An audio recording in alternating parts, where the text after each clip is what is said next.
Welcome to the Hypnotorious Podcast. I'm David Barron, and with me, as always, is hypnotist John Wylie. Today, we'll be talking about the concept of resistance during hypnosis.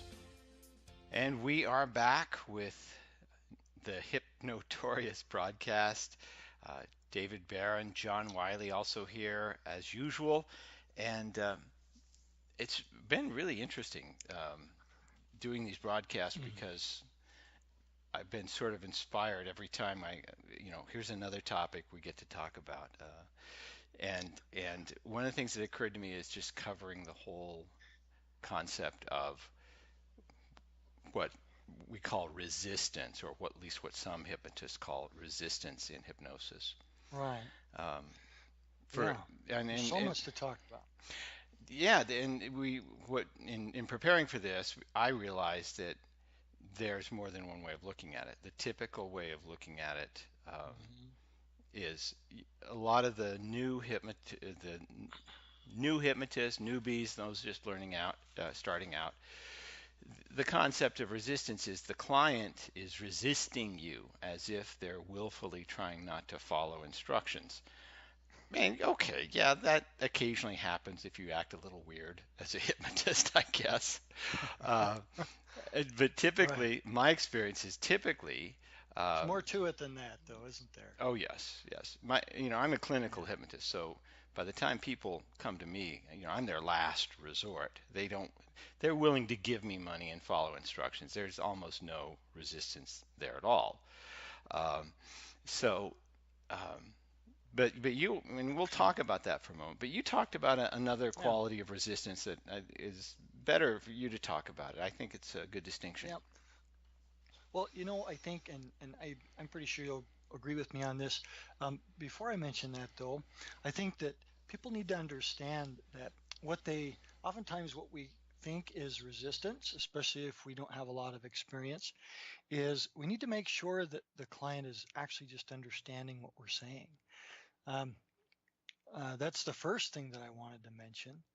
Is we want to make sure that what we're considering resistance isn't actually just the client not understanding what we're saying, especially Yeah. if we like to read a lot, tend to be a little verbose like I tend to be sometimes. I have to be extra careful to make sure that I phrase my wording in as simple a terms as possible, Yeah. to make sure that they understand. But um, you know, uh, the second thing that I wanted to mention is, as far as subconscious resistance, human beings, David, we're really not very simple. Human beings are complicated. We can be complex. Whenever we say I or me, there's a lot going on there in that I. Hmm. For example, we wear different hats. We have different aspects to our personality. We are, in many cases, um, one person can be both a parent and a child. One person can be um, an employee and a spouse and a friend. We have all these different aspects to our personality. So where I'm going with this is, it's important to understand that human beings are complex and that we have these different aspects to our personality.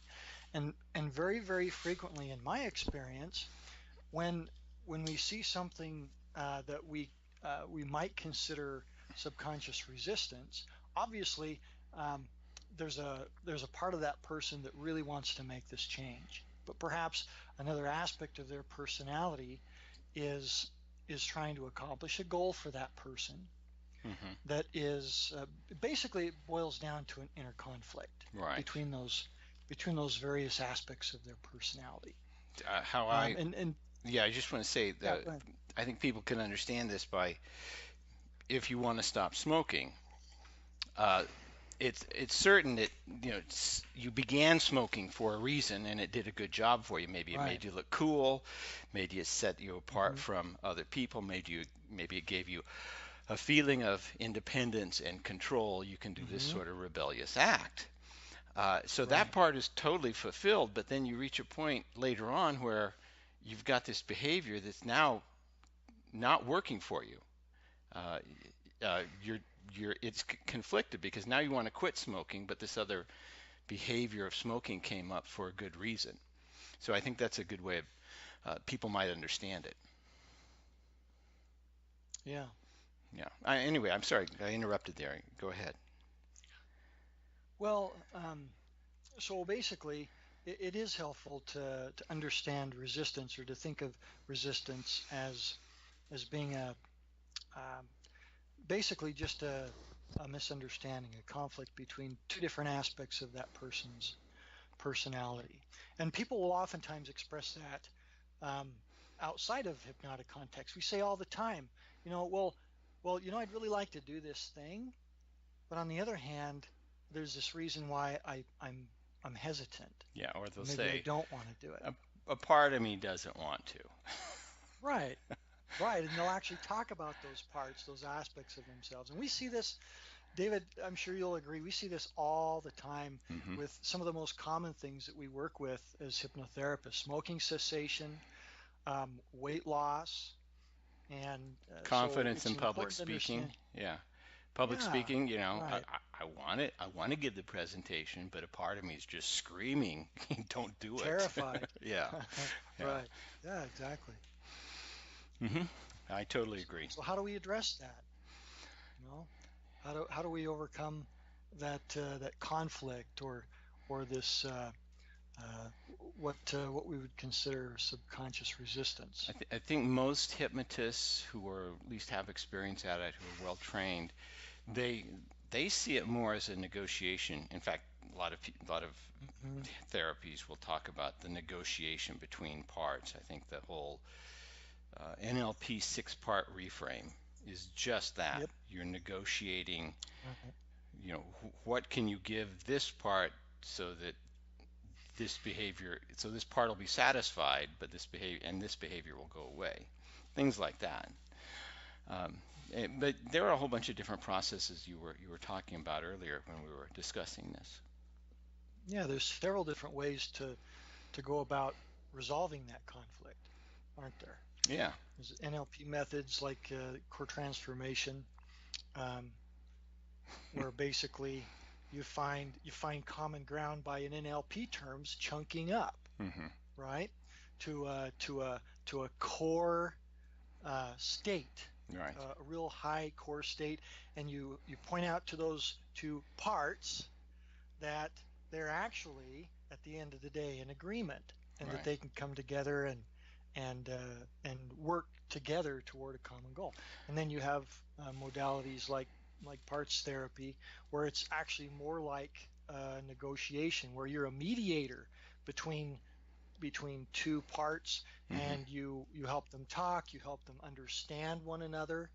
And this is, of course, this is taking place in trance, but this provides a lot of insight for the Right. client, helps them to understand themselves better and to resolve that conflict. Right. Um, It's not totally. They're not totally dissociated. You're not talking directly to the subconscious mind. So they are actively participating in it, and the result of participating in it, it feels complete when it's done. It feels like, okay, this is resolved. As opposed to right, in trance, they wake up and just, I don't have this problem anymore. What happened? It doesn't. They're happy with it, but they don't know how they got there necessarily. And for anyone who is listening, I do recommend a book by Connie Ray Andreas called Core Transformations. I used that long ago. Um, it became the hammer, and every client became the nail. And I would use that with everybody, and it got great results. There was, in fact, a little print up of the process. I would just have it in front of me, and used it so many times I had it memorized. But that's a good reference for the core transformation process. hmm And but yeah, and this is one of the more you know, non-dissociated types of processes where the subject is really participating in it, and it creates a real sort of warm, organic feeling in them. So they feel like they right. participated and that something really got resolved in it. So that's one of the Yeah. things I like about it. And you were talking about also things like regression, I think, and Yeah. when you use that. Right. And that's one of the um, old classic techniques. And the reason why I think it's used so frequently is because a lot of times regressions will happen just naturally Hmm. in the course of hypnotherapy, or even, gosh, something as simple as a scent. Smelling something in particular can take someone back to a very vivid memory Hmm. where they can re-experience something from the past and like instantly go into trance and experience that. So that oftentimes can be a really straightforward way of very effectively returning to the cause of a problem. There are various methods to connect back to that original cause, and then there are additional techniques that hypnotherapists can Right. use to resolve those issues. And, And it's important, I think, um, uh, anybody that's serious about hypnotherapy should at least be familiar with how age regression works and what not to do, right. because you can run into problems with things like um, false memories and things like that aren't necessarily um, helpful for the client Right. unless you're doing it intentionally, for their benefit. Right. And again, learning. I've done what they call regression to sensitizing event, where you bring someone all the way back to Right. the very first time they experienced it. And that's a very classic way of doing it. One of the people that mentored us, Jeff Stevens, and the person I consider my mentor, he did not like that at all, because Right. you Kind of lit it, controversial. it's okay if you don't mind having someone screaming in your chair, beating a pillow. It's messy, you know, but it gets the Yeah. job done. Uh, and again, I don't like it just because it is messy. It does get the job done, but there are really wonderful ways of doing that without going right into the event. And look into for those listening, look into the NLP process. It's called Change Personal History, and you Hmm. you don't really have to associate into the painful part of it. I mean, only a little bit. You go Right. back into a moment of the memory, not the whole experience of being abused or traumatized or anything like that, but a moment of the Right. memory. And you get the same result. And Hmm. it's a good way, and people are very naturally, when you talk about going back to a trauma, uh, yeah, they sometimes have some real natural resistance to that. They, Hmm. there's some fear to it. Well, of course. And what I Right. always There are emphasize, ways to right? There are minimize that. ways. Go ahead. I was just going to say, and there are a lot of different times and approaches to use as far as even regression therapy. And you're right. What you're talking about is abreaction, Hmm. and sometimes those abreactions can be really messy and really um, uncomfortable for the client.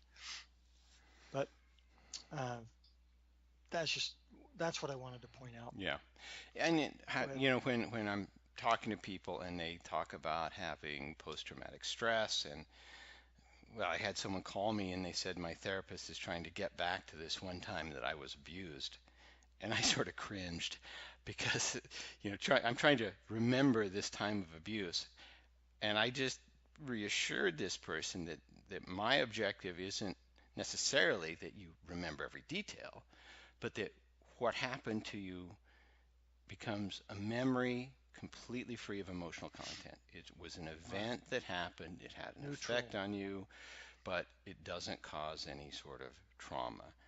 And that certainly mitigates a lot of resistance and fear about re-experiencing that. It makes it a lot more comfortable for me as well. Yeah. Ideally, and that should be the goal. You obviously don't want to create any more discomfort for the client than you absolutely have to. Um, use what works. But if you can avoid making the client uncomfortable, that's definitely Yeah. That's definitely good. And the goal of any kind of release, helping a person deal with a problem, is to at least neutralize it. At best, um, help that person to, if possible, gain some benefit from it. Right. Actually, take some positive, some good lesson or learning from that experience that they can actually reframe as as a um, as a benefit, Right. A lot a of good thing. people grow up in abusive relationships. They do that with some intent. They become more compassionate, for example, more patient Exactly. because Yeah. they know what it's like. On the whole topic of resistance to hypnosis, I think one of the more obvious things people could understand is the whole concept of street hypnosis. And you have this guy who's just asking for volunteers on the street to be hypnotized. Um, and Entertainment. entertainment, yeah. And there's a lot of people who don't want to do that. I occasionally have a name tag that says, hypnotist David Barron, and I walk around, and it creates comments occasionally. And I was at a checkout line. The person who was sort of bagging my groceries, we were talking about it, and the person who bagging the groceries says, "I don't believe in hypnosis." Okay, now I didn't have a comment to that, but it really got me That's funny. thinking. I really got me thinking. I Yeah. realized, okay, what does this person mean? I don't believe in hypnosis. So three possibilities. Okay, three possibilities. One is I don't think it is a real thing. It's just something that's made up. The second possibility, it's a real thing, um, and it goes against my various belief systems, maybe a religious philosophy or spiritual philosophy. Uh-huh. And the Uh-huh. third is it's a real thing, and you're not going to use that crap on my head. I am going to Right. run away from I this don't stuff. trust you, Yeah. And basically. so that when I hear that, and I don't hear it very often, but I really am open to hearing that because I want to ask them. I want to ask them, what do you mean? Because I know it means one of these three things. And I can address each one of those. Uh, if you don't think it's a real thing, I say, you know, I don't really care if you think it's a real thing. I'm only concerned about the results that it gets. So if you I want a would imagine there are result, people out there who don't believe in gravity too. It doesn't mean that it yeah. doesn't exist. Well, it's like magic. They think hypnosis is magic and Oh and yeah. and willpower and stuff like that. And then again, that just takes me explaining to them what it is. I'm directing your attention. That's all I do as a hypnotist Yeah. to a result that you want beforehand or that we agree upon that's okay. Um, so that's the first one if I don't believe it's real. If I believe it's real and it violates a belief or a value system or a religious doctrine or something like that, I I just let them know that that's fine. Again, I'm not here to. I'm not a religious apologist to justify what I do for a living. My mentor Jeff Stevens, very devout Christian. He even stopped doing hypnosis for a while so he could scripturally get an understanding of it. Um, and again, I'm concerned about the results. I'd be happy to talk with you about it, but I'm not here to convince you. And those Right. who And I say, think, yeah, go ahead. well, I was just going to say, as far as our clients are concerned, I think some of the best ways that we can minimize and hopefully eliminate any resistance is through education. Have a good pre-talk, Hmm. or maybe have a PDF or a book. Like I've written a book called The Ultimate Guide to Hypnosis, which is Awesome. specifically written. It's not written for people who want to learn how to hypnotize. It's not written for somebody that wants to become a stage hypnotist or a hypnotherapist. It's written specifically for people who want to learn to use hypnosis for their own benefit, to Hmm. gain the advantages that it has in so many different areas. And it's specifically geared around educating them, teaching them about hypnosis, what it is, what it isn't, how it can be used. um, Scientific And I think references that, it's full yeah, tons. of scientific Yeah, references, which I love. I think that's right. incredible. And Let them know how to and get because that, that by was the way. important to me. You can order it on Amazon. Uh-huh. Just go to Amazon.com. It's called The Ultimate Guide to Hypnosis by Hmm. John Wylie. Um, and uh, I I give it to my clients. I send it to them if they have questions whenever they call me for a free consultation. I offer to give them a free PDF version of that. And, as far as the references, the scientific references, that was really important to me when I was first learning about hypnosis. So I wanted to make sure that I included that with my, uh, with my book for those people that are kind of analytical like I am. Hmm. You know, prove it. Yeah. So I do my best to. Right. Right. And that goes a long ways. Um, talk a little bit about your pre-talk, Oh, okay. if you wouldn't mind. Uh, well, let me do that. There's that third person who says I believe in hypnosis, but I'm not letting you mess with my head. Um, Mm, I address, typically I address that again. Let me tell you what hypnosis is. If you can follow my instructions, you can get a result. And that's all I'm asking you to do. And again, it does take a good pre-talk. For me, keep in mind, I don't usually have to do much of a pre-talk just because, in my experience, people come to a hypnotist almost as a last resort. I mean, if Witch Doctor were in the right. yellow pages, they would Hmm. call them before me. uh, so uh, they're ready basically, and they're ready to put in the money. They make the appointment. They show up. I usually just have to tell them to follow my instructions. That um, we're here to look at the results, and my pre-talk is largely just eliciting from them what they want to change, and then how they want to be different. I'm going to Mm, say that again because it's so important. What they want to change, how they want to be different. So we're changing something, but at the end result, there's a way that they want to be. And once I am really clear on that, um, we just get started. And again, it doesn't take much of a pre-talk. That whole process I can usually do in 5 to 10 minutes. I know a lot of people have a videotape or they have a memorized yeah, pre-talk that's at least that's what I 20 do. minutes. And that works. I'm sure that works. But my personal experience is, well, I've been doing it a while, so maybe I have my rapport skills down well. Um, my, my personal experience is it doesn't require much. As long as I can tell that they are comfortable, I'll ask them, okay, are you ready to get started? And that's it. Just on that note, let's remember what Jeff Stevens' pre-talk was. His pre-talk was these exact Yeah. words: "What do you want?" That was it. And once he was really clear on what they want, he'd say, "Let's get started."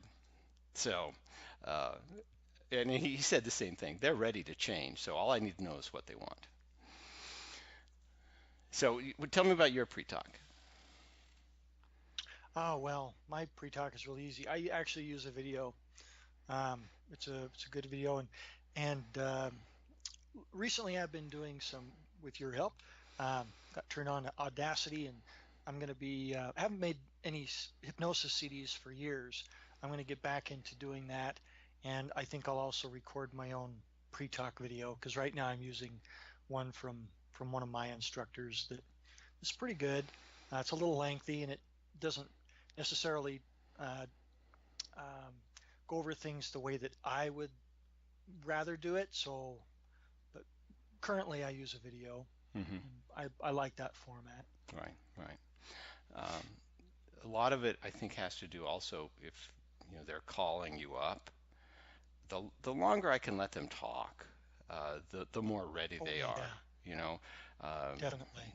as long as is there if they're talking to me and I let them, I ask them, and okay, I learned this from, I'll say it, from Scientology. They have a way of recruiting that they always ask, how has that affected you? What does that affect? Have you noticed what that does to you? and it sort of brings up the discomfort of it. So I ask about that. Um, I let them know basically, what I do, and I it's in again in the phone call. I do a couple things Oh, that that's good. create a sense of scarcity. And the first one is I only refer to openings in my schedule. I don't refer to appointments. I look for an opening, so it implies there are not Hmm. many of them. And at this particular point, I also get a credit card number. I don't charge it, but I just say, hey, this is just to ensure that you're serious about the appointment. And if you can't call me within 24 hours, I do charge $50, but I'm not going to charge it. And usually by the time they get the appointment, that's the card they're going to use, so there's so much less All work right. involved. Okay. Yeah, things like that. Now, those are some good ideas. Actually, as for those newbies out there, your when someone calls you for a consultation, or if you offer a consultation, or if they just call you with questions, you you want to take full advantage of that phone call, because that is solid gold. That is a big opportunity to separate yourself from the competition, to build some rapport Hmm. with that person, really let them um, uh, cry on your shoulder, uh, and then I actually take the appointment setting one step further. I require all my clients to prepay for their session, because um, uh, that that the reasoning I use for that is they're purchasing that block of time, and when that block of time is purchased, that's theirs. Um, because I do tend to book up whether I am or whether I'm not. I'll never set an appointment for well, let's just say almost never set an appointment for like just the next day or a couple days, because I want to create the impression that I am busy. And Hmm. 90% of the time, it's absolutely 100% true. Um, I have to schedule them a few weeks out, but even if my schedule is open, I choose not to schedule them immediately, because I want to create that idea that I am busy, that my time is valuable, that they need to prepay for their session, Hmm. um, and then I'll reschedule them if they call and need to reschedule, but Right. I make them prepay.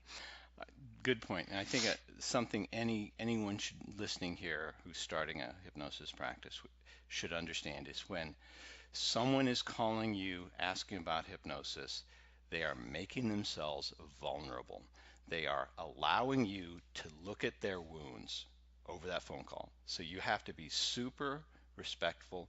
You have to be Yeah. compassionate. You have to let them know, maybe not explicitly, but in your demeanor and in your questioning, that you're concerned about their well being, and you will be as long as you have a relationship with them. Um, Legally, it's referred to as an in loco parentis responsibility. You have the responsibility of a parent to protect them and to make sure they are you enhance their well-being in some way.